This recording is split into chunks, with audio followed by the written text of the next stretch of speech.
Welcome to Conversations from the Barn at Everwood Farmstead. These are casual chats with visiting artists, creaky barn, bugs, and all. Enjoy.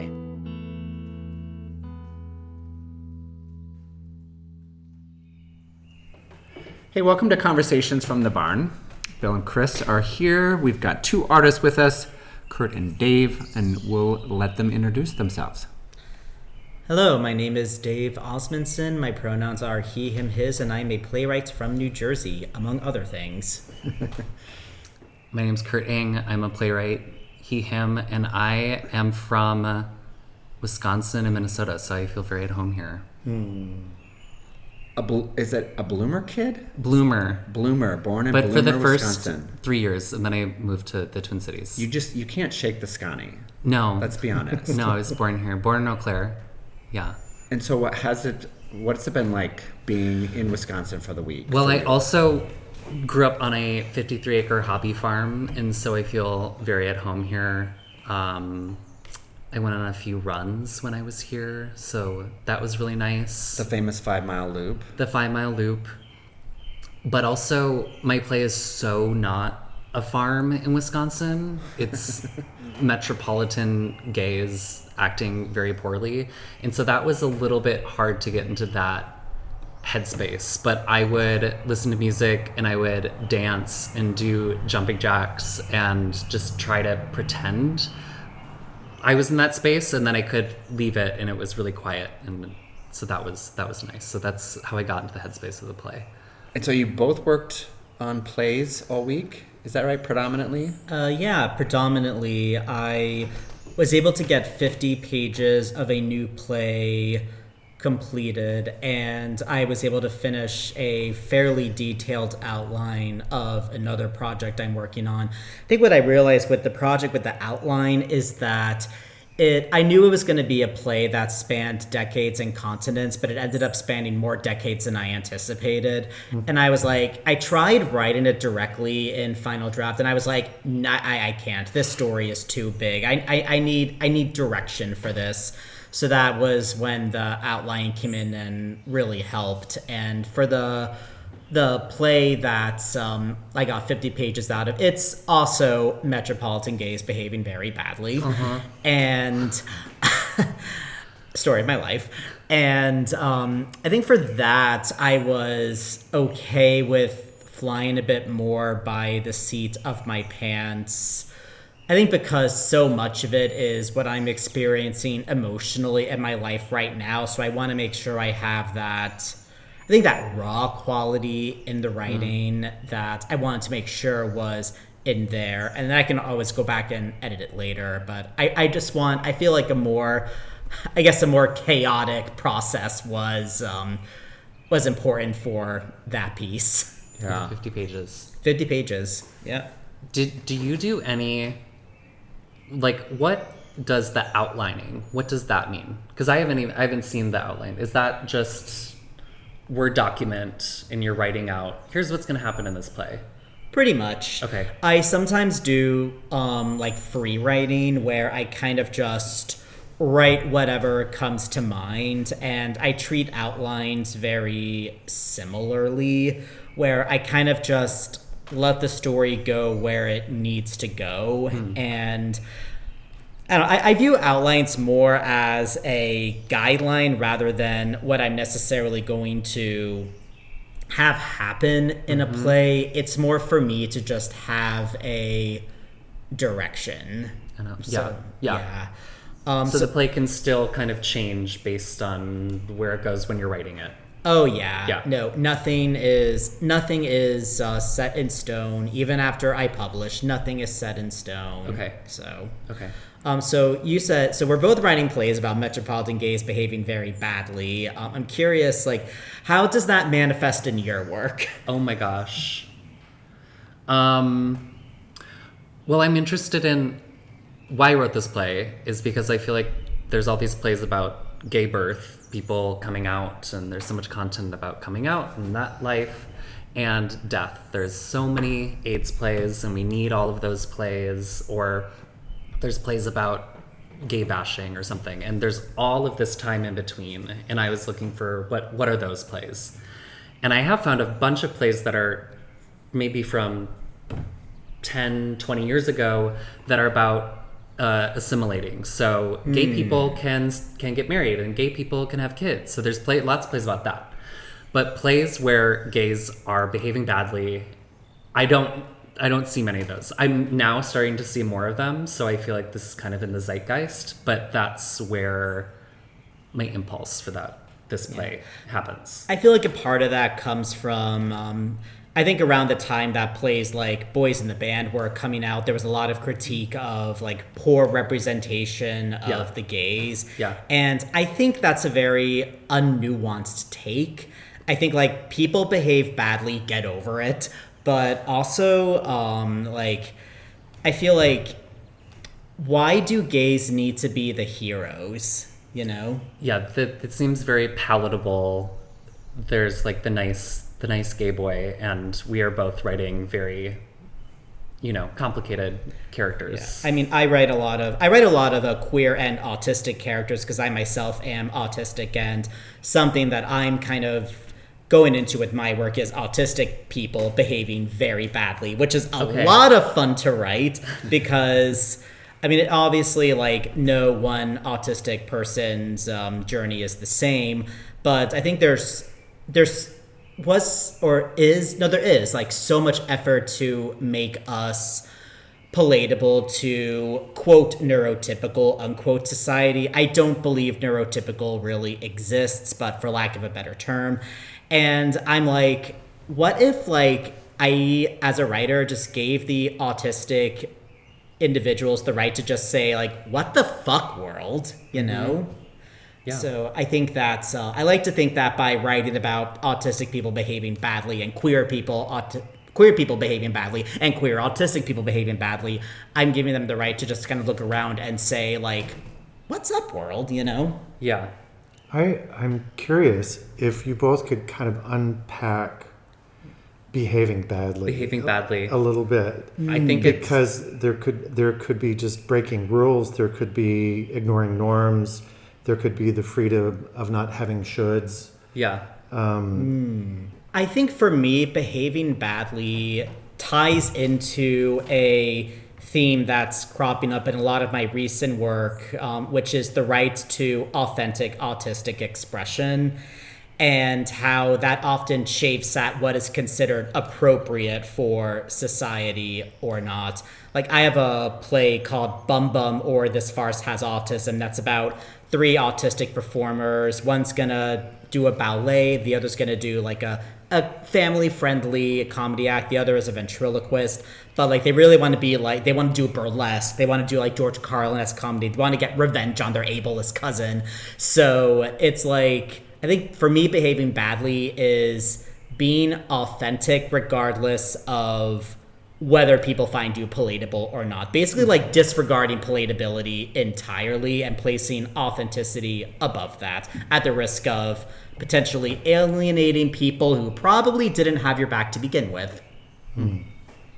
Kurt, what about you? Mine, behaving badly, is just the behavior of when I'm around my friends is very different than when I'm, I don't know, around my parents or anyone else. And it's just the freedom to like be your full complicated self. I think also what I'm writing about is this stage of when you are dating, but you haven't defined that relationship yet. So it's not a play about a breakup, but it's a play about how we date and how we become intimate with one another, especially through technology. There's these situations that you can find yourself in where it's like, how did I get here? Why am I here?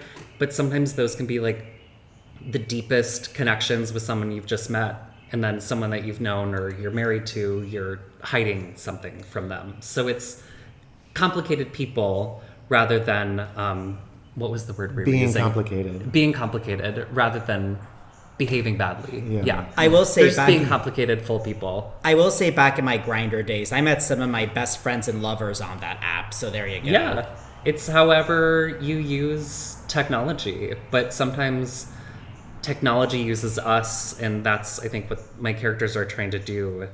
Sometimes technology really screws them over.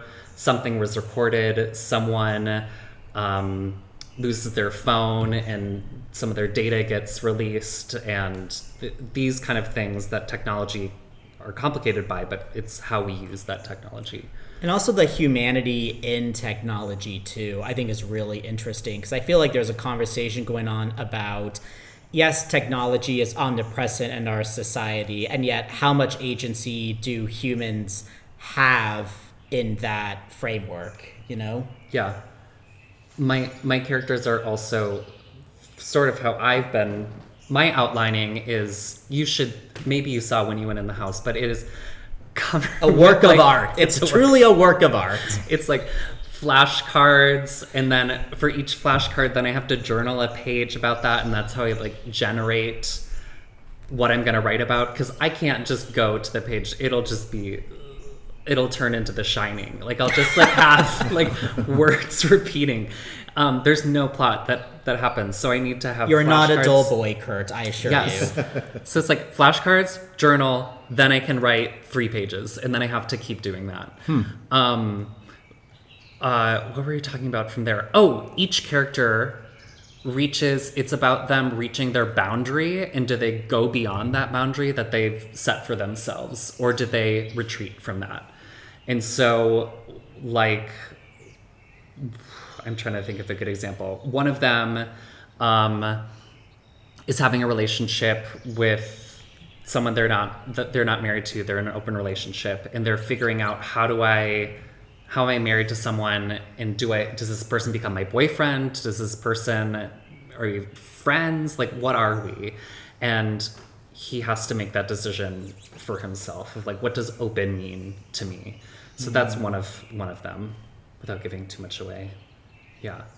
Being of a different generation, where there was no phone, dating app, any of that, just the idea of queer, there's the journey of finding your voice and speaking up and claiming your truth, and in my case, watching it kind of burn my world down, and then having a power of like, I'm kind of bulletproof because I'm all out there now.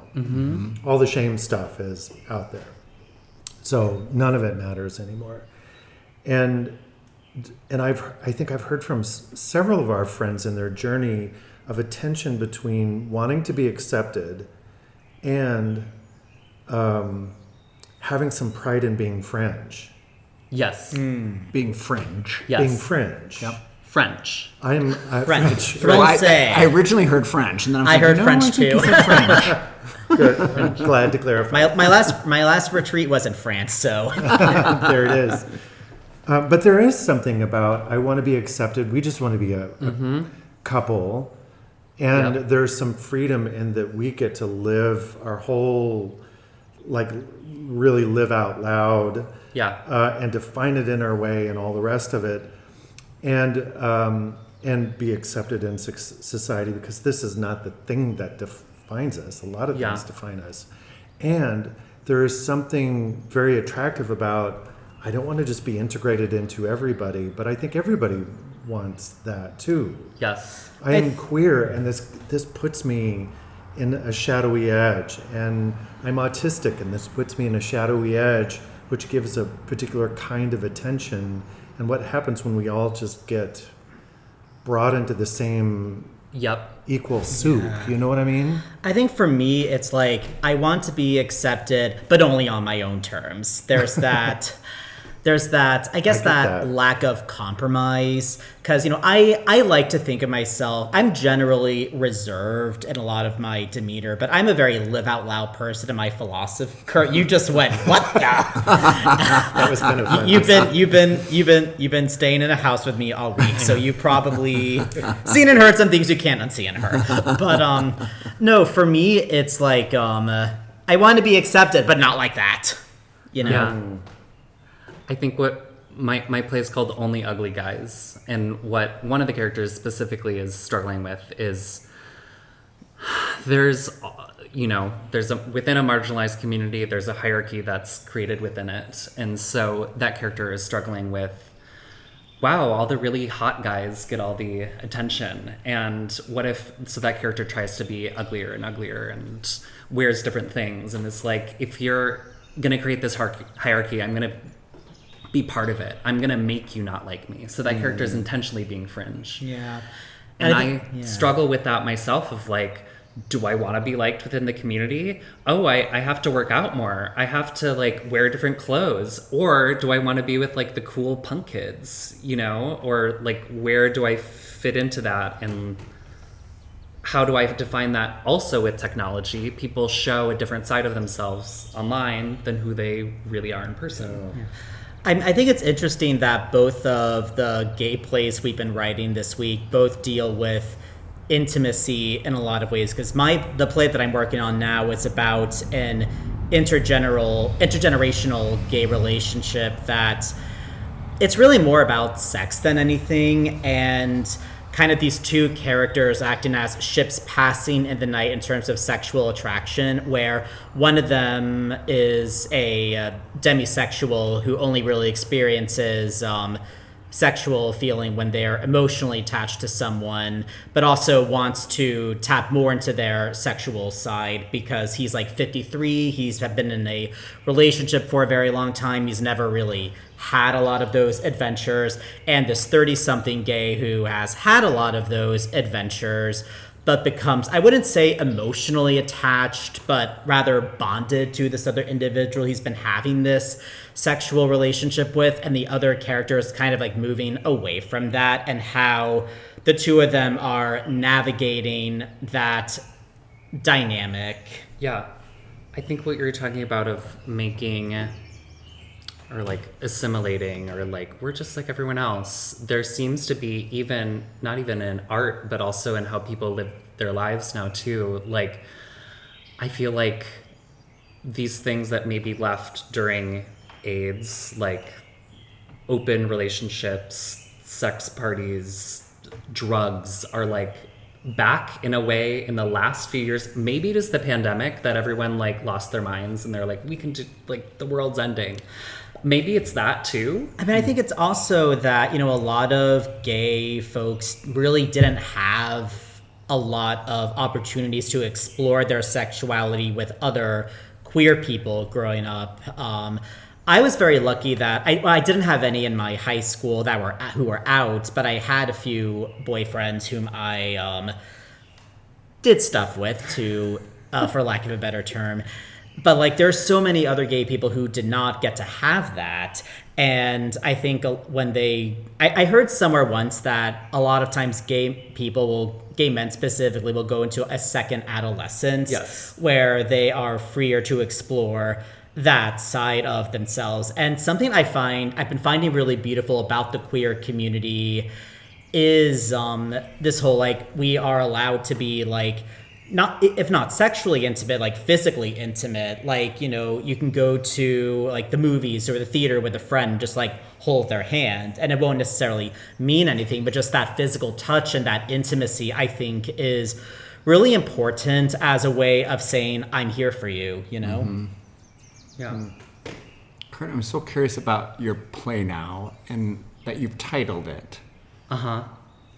Is that, and I don't know how far along you are in the process. I did this play last year in June. Okay. And then, so this has been about rewriting the things that me and my director did not like. So got it. Fixing a few things. You're strictly in the editing phase. In the editing phase. But to me, that looks like I've written 40 new pages. So mainly it's split into four sections, and the first two weren't really working. So I completely reread those. And then I'm going to, my dream of this week was to get to the parts 3 and 4, but I was like, if I have a really strong 1 and 2, we're good. So that's been I always want to do too many things. I always want to do too much. So getting through half the play and being really in fixing a lot of things is my takeaway from this week, I think. Like, I didn't fix the whole play, but a lot of parts are fixed, so that's good. And then titling it, the title's staying. And it's actually funny, throughout this year, we've seen there's a song by Jordan Firstman called I Only Like Ugly Guys, and I saw a shirt that said like only into ugly girls or something. Like ugly is like, it'll pop up. So it's like in the zeitgeist or something. I just think of that science fiction series Uglies whenever I hear that word. Uglies. Okay. Yeah, so it's, I don't know, it's working for now. It sounds like it's been a very productive week for both of you professionally. How has it been for you personally?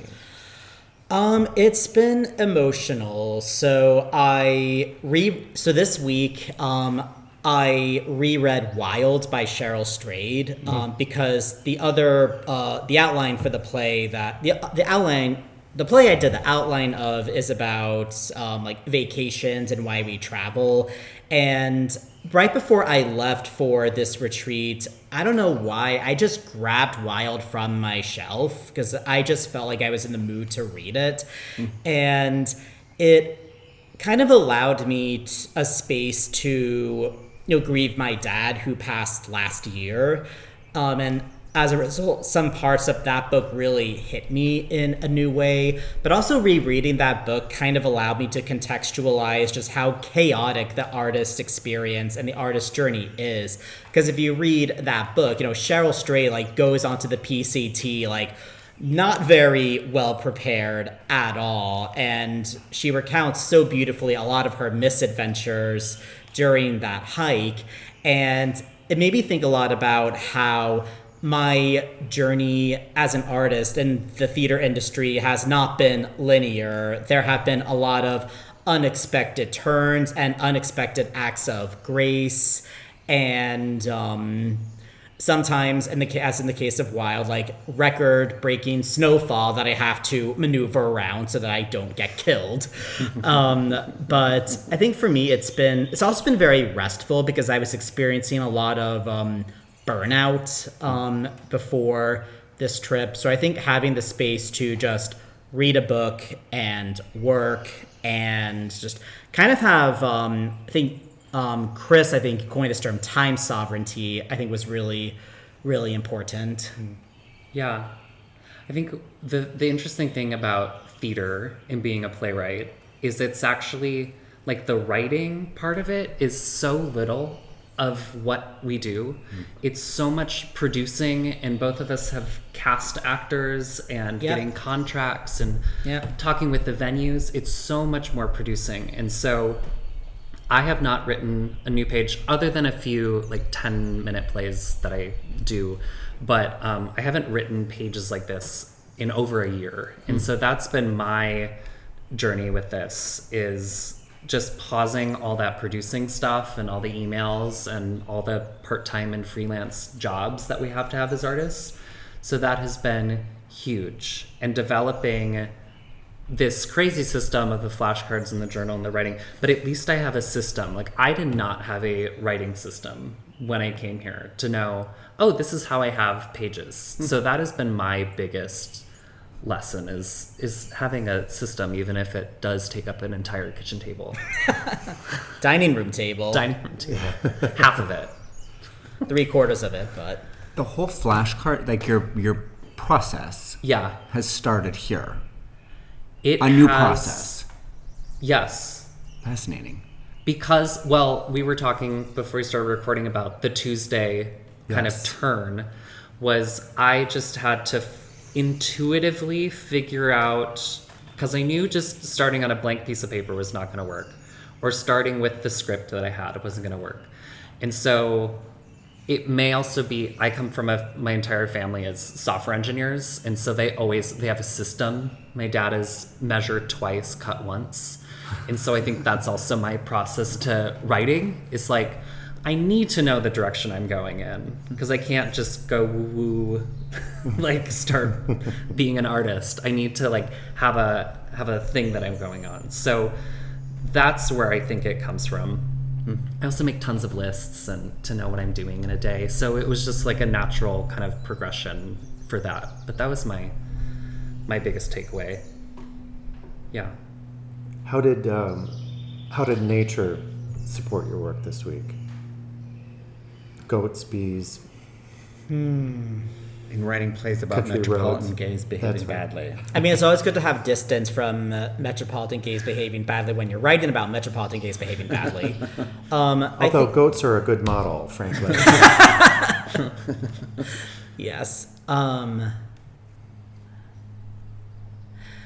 Something I realize about my process is I feel like I've had my most productive sessions here at night when the world kind of like quiets down. And I feel like out here where it's a lot more quiet and tranquil, that has been more of the case. And this is also just such a wide, open, vast area that during my walk yesterday, I was just overwhelmed by how massive it all was. So I don't know if it's necessarily impacted my process, but I feel like I would argue it was more restorative for the part of my artistic spirit that creates, if that makes sense. Totally. Mine's been the runs feels a lot like writing of, oh my gosh, I have to keep going on this. So it feels like connects me with runs as endurance. In you had the runs or? No, having the runs. Going on the 5-mile runs. And there was no time that I did a run where I didn't stop to walk it for a little bit because we're in the driftless region, right? Is that what it's called? You're in the land of 57 hills. Yeah, so there's lots of hills. So I was, making that kind of parallel to writing. It's like, oh, you just have to keep going. You just have to keep going. But what's nice about being out here is people wave when you're running. So that was nice. The people, in their cars, they wave to you. So that's a nice part about being out in the country. Yeah. Yeah. Good. We close all of our podcasts with the same question. So we'll ask the two of you the question, which is, how have you experienced beauty today? Just today? I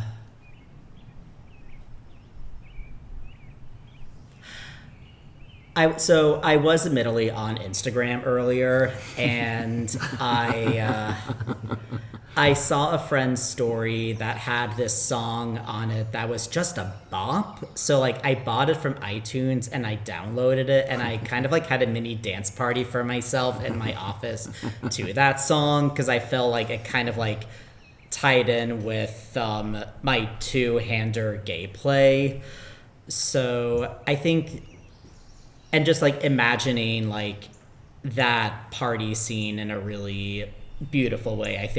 I would say that's how I experienced beauty today specifically. If you asked me this question yesterday, I would have said on my walk, because just the landscape is I took photos of it. It's like a painting out here. I think I love both answers. I do too. The beauty is Dave and I have never met.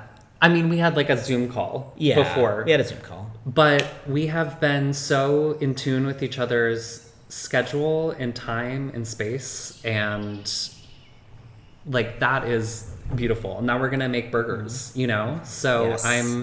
and if we can figure it out, watch each other's plays. So that is beautiful to me. That's what I'm taking away from That generosity of spirit, yeah, definitely. Yeah. But you didn't talk about me, so it's fine.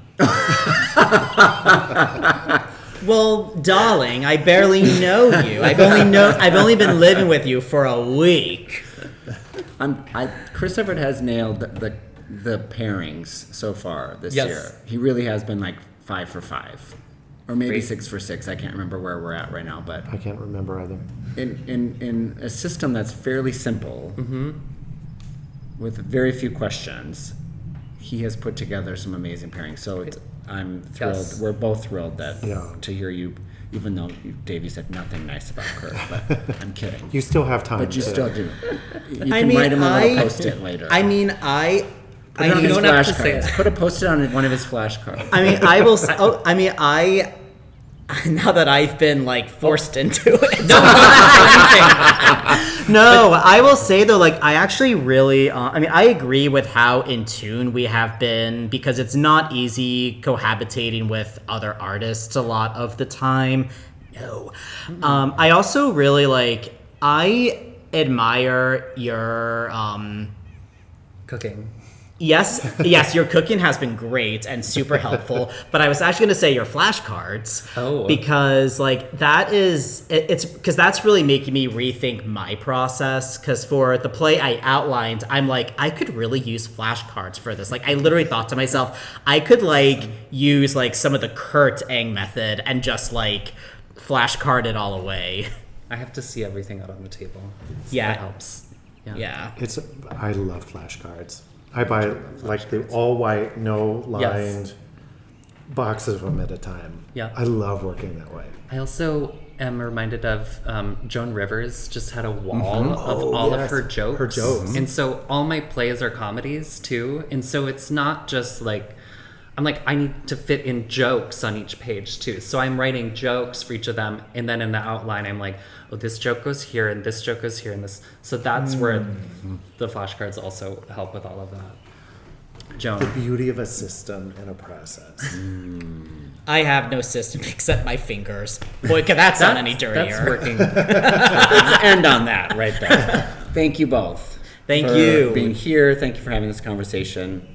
And It's been great, really. let's stay in touch. Yeah. Definitely. Yeah, let us know how your work meets the world. We want to know. Okay. Well, my play will be at the Gremlin Theater in September. So There you come go. see it. I love it. Good. And You have a show in December?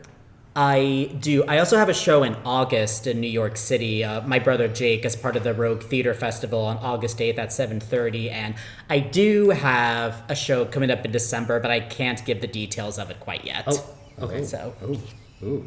it hasn't been officially announced yet, but yes, I can tell you it's happening. Awesome. Beautiful. We'll keep an eye out. Thank you both. Thank you. Cheers.